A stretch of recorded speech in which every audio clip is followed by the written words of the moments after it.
This is Red Square in Moscow, the capital of Russia, and once the heart of one of the 20th century's superpowers, the Union of Soviet Socialist Republics. This so-called workers' empire extended its influence from the Berlin Wall in the west to the city of Vladivostok to the east.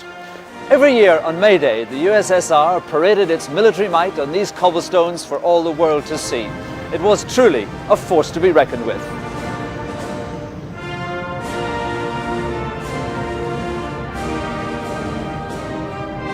The USSR was born out of the 1917 revolution led by Lenin.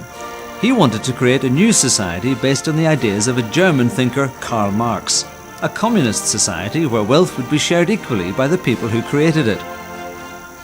Joseph Stalin, Lenin's successor, pushed through an industrial revolution that looked like it could deliver on Lenin's promises. Everyone and everything had to submit to Stalin's grand ambitions for the Soviet Union. In the 1970s, it looked like Stalin's vision had become a reality. But by 1991, the Soviet people had had enough. They rejected their communist rulers and everything they stood for. Why then, after 70 years of communism, was the Soviet Union so quick to abandon its system of government?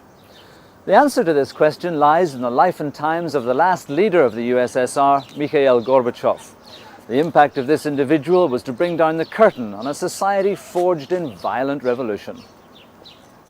When Gorbachev came to power in 1985, the USSR had fallen behind the West, where consumer goods were better made and more plentiful.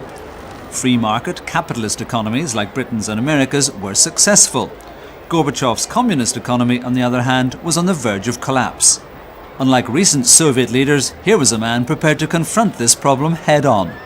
He traveled a lot across the country, and when he went on trips, he got out of his car, he talked to people on the streets, he was surrounded by people, and at first it produced a very, very positive impression.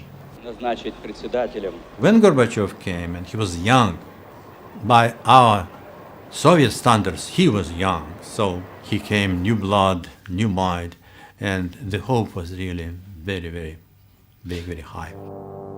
The last three Soviet leaders had all been old-school communists who ruled until they died. But Gorbachev was a younger, new-style leader prepared to question the way things had always been done.